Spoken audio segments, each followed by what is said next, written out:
जिसमें blood group और RH कारक को मात्र 15 मिनट के अंदर अपन समेट देंगे। जहां से सीधा सवाल आता है, पूरा मैंने डिटेल के अंदर तांडव सीरीज के अंदर आप सभी को पढ़ाया है। फ्यूजन, ये सीईटी में आया हुआ सवाल है। फर्स्ट ब्लड ट्रांसफ्यूजन किसने किया? Universal donor. तो आपको याद रखना है, बताओ कौन है वो? ब्लड ग्रुप के बारे में बताने वाले का नाम लैंड स्टीनर था। जबकि जो एंटीबॉडी होते हैं बच्चों, वो प्रोटीन के अणु होते हैं। तो आरएच कारक के बारे में बताने वाले वैज्ञानिक का नाम था लैंड स्टीनर और विनर। तो याद रखना, जब इन दोनों की जो संतान होगी, अगर वो आरएच पॉजिटिव हुई तो पहला बच्चा तो जीवित हो जाता है, लेकिन सेकंड चाइल्ड की यहां पर मृत्यु हो जाती है। नमस्कार प्यारे विद्यार्थियों, मैं राहुल वैष्णव आप सभी का स्वागत करता हूं लक्ष्य क्लासेज के ऑनलाइन डिजिटल मंच के ऊपर। जैसा कि आप सभी को पता है कि शानदार सा 15 मिनट शो आज हम आप सभी के बीच में लेकर के आए हैं, जिसमें ब्लड ग्रुप और आरएच कारक को मात्र 15 मिनट के अंदर अपन समेट देंगे। और आपने पूरा मैंने डिटेल के अंदर तांडव सीरीज के अंदर आप सभी को पढ़ाया है, लेकिन अब जो है 15 मिनट के अंदर उन पॉइंट्स को अपन टच करेंगे जहां से सीधा सवाल आता है। तो अगर आपने अच्छे से तांडव सीरीज में पढ़ा है या कहीं से भी कैसे भी अगर आपने ब्लड ग्रुप पढ़ा है ना, तो उसके लिए रिवीजन के लिए रामबाण ही हमारा सेशन रहेगा। मात्र 15 मिनट के अंदर आपके अभी तक जितने भी ब्लड ग्रुप टॉपिक से सवाल पूछे गए हैं वो सारे आपके कवर हो जाएंगे। तो सभी विद्यार्थी ध्यान से अंत तक इस वीडियो को जरूर देखिएगा। चलिएगा, तो सभी विद्यार्थियों को मैं बता दूं कि सीईटी के लिए ये हमारी साइंस की किताब है। अगर अभी तक भी आपने इसको परचेज नहीं किया, जरूर परचेज कीजिएगा। बहुत अच्छी किताब है, थ्योरी, एमसीक्यू, पीवाईक्यू सभी से एक ही किताब में मैंने कवर किया है। चलिएगा, सबसे पहले अपन बात करते हैं ब्लड ग्रुप की।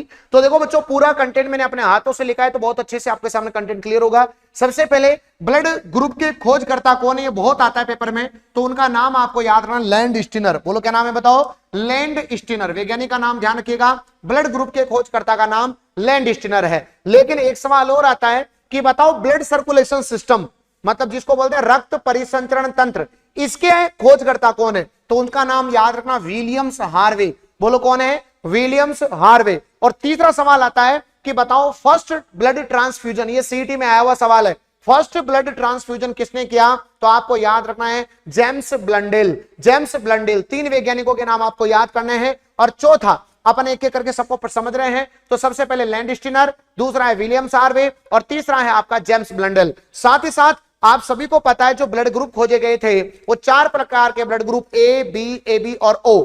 ये जो ब्लड ग्रुप होते हैं ये किसके आधार पर खोजे गए? तो ये आपके एंटीजन के आधार पर खोजे गए।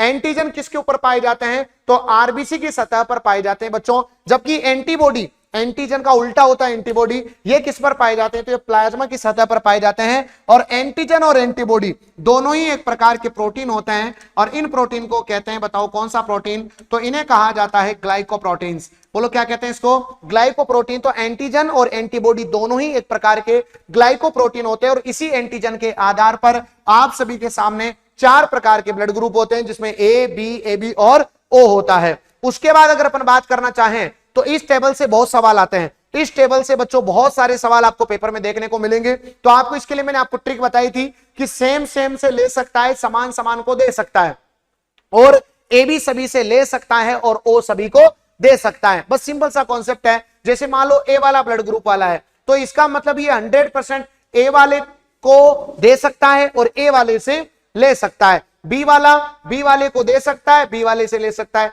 ए बी वाला ए बी वाले को दे सकता है, ए बी वाले से ले सकता है। ओ वाला ओ वाले को दे सकता है, ओ वाले से ले सकता है। तो पहली लाइन क्लियर हो गई, समान समान से ले सकता है, समान समान को दे सकता है। उसके बाद ए बी सभी से ले सकता है, यूनिवर्सल एक्सेप्टर है। तो किससे ले सकता है? तो ए बी क्या कर सकता है? सभी से ले सकता है। तो ए बी ब्लड ग्रुप वाला व्यक्ति किस किस से ले सकता है? ए बी से ले सकता है, ए से ले सकता है, बी से ले सकता है, ओ से ले सकता है, सभी से ले सकता है। जबकि ओ ब्लड ग्रुप वाला व्यक्ति सभी को दे सकता है। तो ध्यान दीजिएगा, ओ वाला किसको दे सकता है? सबको दे सकता है। ए को भी दे सकता है, बी को भी दे सकता है, ए बी को भी दे सकता है, ओ को भी दे सकता है। तो जो ए वाला है वो किस किस से ले सकता है? ए से और ओ से ले सकता है। बी वाला बी से और ओ से ले सकता है। ए बी वाला सभी से ले सकता है। ओ वाला केवल ओ से ही ले सकता है। उसी प्रकार ए वाला किस किस को दे सकता है?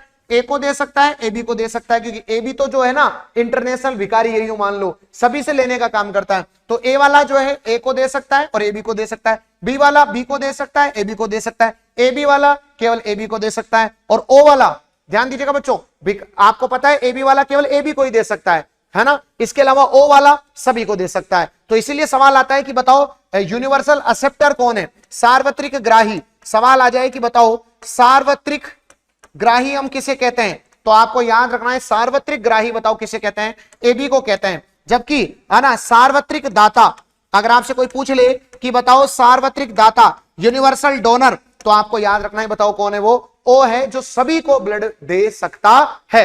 इसके अलावा एंटीजन और एंटीबॉडी के लिए मैंने बात बताई कि एंटीजन के आधार पर ही आपके ब्लड ग्रुप खोजे गए, तो जो उसका एंटीजन होता है वही उसका ब्लड ग्रुप होता है। अगर ए एंटीजन है तो ब्लड ग्रुप भी ए होगा, अगर बी एंटीजन है तो ब्लड ग्रुप भी बी होगा, अगर ए बी एंटीजन है तो ब्लड ग्रुप भी ए बी होगा, और अगर कोई एंटीजन नहीं है तो ओ ब्लड ग्रुप होगा, या फिर अपन इसको जीरो ब्लड ग्रुप भी बोल सकते हैं क्योंकि इसमें कोई एंटीजन नहीं होता। कोई एंटीजन नहीं होता इसी वजह से यूनिवर्सल डोनर होता है, सभी को दे सकता है। और एंटीजन का उल्टा होता है एंटीबॉडी, मतलब आप क्या करो, ये ऐसे कर दो, क्रॉस लगा दो, क्रॉस, तो ये बी को यहां लिख दो और ए को यहां लिख दो, इसी प्रकार क्रॉस यहां लगाओ, इसको यहां लिख दो, इसको यहां लिख दो, बस इस तरीके से। तो याद रखना है एंटीजन का उल्टा एंटीबॉडी होता है। तो यहां से 3-4 सवाल आते हैं। यूनिवर्सल डोनर कौन है, तो ओ होगा। यूनिवर्सल एक्सेप्टर कौन है, ए बी होगा। किसमें कोई एंटीजन नहीं होता, ओ में कोई एंटीजन नहीं होता। किसमें कोई एंटीबॉडी नहीं होता, ये देखो ये रहा एंटीबॉडी, जिसमें कोई एंटीबॉडी नहीं होता वो बताओ कौन होता है, आपका ए बी होता है। ये सवाल आपको यहां से ध्यान रखने हैं। बोलो क्लियर सभी को, यस। उसके बाद अपन आगे बढ़ते हैं। तो ये एंटीबॉडी के 5 टाइप, और यहां से सवाल में पेपर में हर बार सवाल आता है। जैसे सबसे पहले सवाल आता है IgA, है ना, IG का मतलब इम्यूनोग्लोबुलिन ए। ये मां के दूध में पाया जाने वाला एंटीबॉडी होता है। 6 महीने तक बच्चे को केवल मां का दूध ही पिलाना चाहिए क्योंकि मां के दूध में IgA एंटीबॉडी पाया जाता है। उसी प्रकार डी फॉर डंडा, और डंडे से लगेगी चोट, तो चोट के समय जो एंटीबॉडी बनती है आपकी बॉडी में उसका नाम क्या होता है, IgD। ई फॉर एलर्जी, अर्थात एलर्जी के समय जो एंटीबॉडी बनती है उसका नाम है IgE। उसका एम फॉर मैं, और मैं क्या हूं, शक्तिशाली। तो सबसे शक्तिशाली एंटीबॉडी का नाम क्या है बताओ, IgM। या पहली, सबसे पहले भाई जो शक्तिशाली होगा वो सबसे पहले आएगा, बोला मैं लड़ने के लिए तैयार हूं, तो सबसे पहली बनने वाली first produced antibody that is IgM। और प्लेसेंटा के द्वारा मां के शरीर से बच्चे में जाने वाली, अर्थात भ्रूण में, फिटस में जाने वाली एंटीबॉडी बोलो कौन सी होती है, IgG होती है। आपको ये 5 प्रकार की एंटीबॉडी के नाम जरूर याद रखने हैं। उसके बाद बच्चों अगर आपसे और थोड़ा डेप्थ में सवाल पूछेगा तो ध्यान दीजिएगा, सवाल क्या कहना चाह रहा है कि एंटीबॉडी के बारे में बात कर रहे हैं यहां पर, एंटीबॉडीज के बारे में। तो 1890 के अंदर जर्मन वैज्ञानिक था, प्यारे विद्यार्थी, बेरिंग। जर्मन वैज्ञानिक का नाम क्या बताओ आपके सामने, बेहरिंग, आपको याद रखना है बच्चों, इमिल बेहरिंग। और जापानी वैज्ञानिक बच्चों किटासाटो ने डिप्थीरिया और टिटनेस के खिलाफ रक्त सीरम में एंटीबॉडी की खोज की थी। आपको याद रखना बच्चों, किटासाटो, क्या नाम है बताओ, किटासाटो और बताओ बेहरिंग। अब इससे बढ़िया लेवल क्या आएगा, पेपर में पूछ सकता है डायरेक्ट, कौन कौन से रोग में डिप्थीरिया और टिटनेस के खिलाफ, डिप्थीरिया और टिटनेस के खिलाफ जो है हमारे शरीर के अंदर एंटीबॉडी की खोज की थी। इसके लिए बेहरिंग को 1901 में पहला नोबेल पुरस्कार मिला। और एंटीबॉडी शब्द सबसे पहले पोल एहरलिच, बोलो क्या नाम है बताओ, पोल एहरलिच ने जो है 1891 में दिया। अब बताओ इससे डेप्थ क्या होगा। उसी प्रकार एंटीजन की बात करें तो एंटीजन के बारे में 1899 के अंदर बच्चों वैज्ञानिक है जिसका नाम है लादिस्लाव डच ने एंटीजन शब्द गढ़ा। इसके बाद 1901 में ऑस्ट्रियाई वैज्ञानिक कार्ल लैंडस्टीनर ने रक्त कोशिकाओं पर, जिसमें मैं बात करता हूं आरबीसी पर,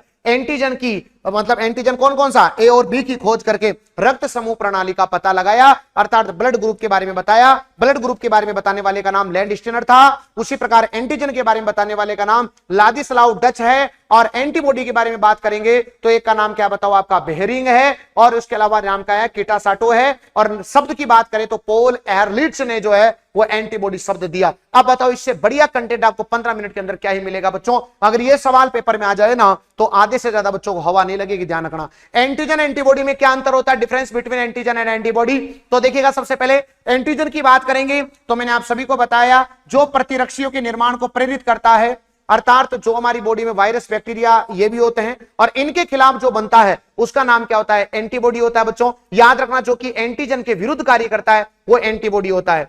जो एंटीजेंस होते हैं वो प्रोटीन या पॉलीसेकेराइड के बने होते हैं, जबकि जो एंटीबॉडी होते हैं बच्चों वो प्रोटीन के अणु होते हैं। तो याद रखना सभी विद्यार्थी। उसके बाद याद रखना, एंटीजन की बात करें, सूक्ष्म जीवों के शरीर की सतह पर या स्वतंत्र अवस्था में पाए जाते हैं। वायरस, बैक्टीरिया, प्रोटोजोआ ये एज ए एंटीजन वर्क करते हैं, और इनके खिलाफ हमारी बॉडी में क्या बनता है, एंटीबॉडी बनता है जो कि प्लाज्मा की सतह पर पाए जाते हैं। बच्चों याद रखिएगा, ये बाहर से प्रवेश करते हैं और ये शरीर के अंदर बनती है एंटीबॉडी, याद रखना। ये रोग उत्पन्न करते हैं, वायरस बैक्टीरिया, है ना, और ये शरीर में जो रोग उत्पन्न करते हैं उन रोगाणुओं को क्या करते हैं, नष्ट करते हैं। इसके अलावा ये अनेक प्रकार के होते हैं, जैसे जीवाणु, वायरस, प्रोटोजोआ, परागकण, विष, दवाएं आदि। मतलब बाहर से कोई भी हमारी बॉडी में एंटर कर रहा है वो एज ए एंटीजन वर्क करता है और उस एंटीजन के खिलाफ जो बनती है वो एंटीबॉडी होती है, जिसको हमने 5 टाइप पढ़े हैं, आईजीएम, आईजीजी, आईजीए, आईजीई और आईजीडी। ये मैं आपको पढ़ा चुका हूं। बताओ इतना बढ़िया कंटेंट प्यारे विद्यार्थियों, 15 मिनट के अंदर पूरा टॉपिक, वो भी डेप्थ के अंदर आप सभी को मैं करवा रहा हूं, याद रख लीजिएगा सभी विद्यार्थी। आरएच कारक की बात करें तो आरएच कारक के बारे में बताने वाले वैज्ञानिक का नाम था लैंड स्टिनर और वीनर। वीनर ने देखा वानर, वीनर ने देखा वानर, और वानर का नाम था मकाका रिसस। एक मकाका रिसस, जब रिसस की स्पेलिंग लिखोगे तो वह आरएच से स्टार्ट होती है, इसी वजह से आरएच कारक की खोज मकाका रिसस नामक बंदर में किसने की, लैंड स्टिनर और वीनर ने की। आरएच कारक क्या है, याद रखना, एक प्रकार का एंटीजन होता है जिसे आजकल हम डी एंटीजन के नाम से जानते हैं। किस एंटीजन के नाम से जानते हैं, डी एंटीजन के नाम से जानते हैं। जिनमें आरएच कारक होता है वो पॉजिटिव होंगे, जिनमें आरएच कारक नहीं होता वो नेगेटिव होते हैं। जैसे अपन बात करें, अगर मैं बोलूं भाई जैसे मान low blood group A positive है, तो आप मुझे बताओ अगर ए पॉजिटिव ब्लड ग्रुप है, अगर ए ब्लड ग्रुप है इसका मतलब इसमें एंटीजन ए होगा, साथ ही साथ प्लस है, प्लस का मतलब है इसमें आरएच कारक है। जिसमें है उसे पॉजिटिव बोलते हैं, जिसमें नहीं है उसे आरएच नेगेटिव बोलते हैं अपन। जैसे मैं बोल दूं भाई बी पॉजिटिव, तो इसका मतलब है कि इसमें बी एंटीजन है, साथ ही साथ आरएच एंटीजन भी है। मैं बोलूं A B negative, A B negative का मतलब इसमें ए बी एंटीजन है और साथ ही साथ इसमें आरएच एंटीजन नहीं है। क्यों नेगेटिव, नेगेटिव का मतलब आरएच एंटीजन नहीं है, पॉजिटिव का मतलब आरएच एंटीजन है। जिसमें आरएच एंटीजन होता है वो पॉजिटिव और जिसमें नहीं होता वो नेगेटिव। क्लियर है सभी को? अब आप शायद समझ पा रहे होंगे पॉजिटिव नेगेटिव का मींस क्या होता है। जैसे मैं बोलूं आप सभी से ओ नेगेटिव, तो आप मुझे बताओ ओ नेगेटिव का मतलब क्या है। ओ नेगेटिव का मतलब इसमें ओ का मतलब इसमें वैसे ही कोई एंटीजन नहीं है, और माइनस का मतलब इसमें आरएच एंटीजन भी नहीं है। समझ में आई मेरी बात? जबकि अगर मैं बात करूं ओ पॉजिटिव की, तो ओ पॉजिटिव का मतलब है ओ का मतलब इसमें कोई एंटीजन नहीं है, लेकिन पॉजिटिव का मतलब है कि इसमें आरएच कारक है। मतलब पॉजिटिव नेगेटिव का क्लियरिफिकेशन करने वाला हमारा आरएच कारक होता है। जिनमें आरएच कारक होता है वो पॉजिटिव और जिनमें नहीं होता वो नेगेटिव। और सबसे ज्यादा हमारे यहां पर अपन बात करेंगे तो पॉजिटिव ज्यादा है और नेगेटिव कम है। समझ में आई मेरी बात? याद रखना इंपॉर्टेंट है। 93% पॉजिटिव होते हैं और 7% यहां पर क्या होते हैं बताओ, नेगेटिव होते हैं, है ना? समझ में आ गई मेरी बात? यस। उसके बाद बच्चों एक प्रोसेस होता है जिसको बोलते हैं इरिथ्रोब्लास्टोसिस फिटालिस। ये एक असामान्य जोड़ा होता है। अगर गलती से शादी जो है वो गलत हो जाती है, मतलब कहने का तात्पर्य ब्लड ग्रुप जो है वो आपके चेक नहीं किया जाता है, तो उसके अंदर क्या होता है, देखो गुरुजी हमारी पहले से तो शादी नहीं हो रही है और आप और हमारे टेंशन कर रहे हो। बच्चों इसका इलाज भी मैंने लिखा है, ध्यान दीजिएगा।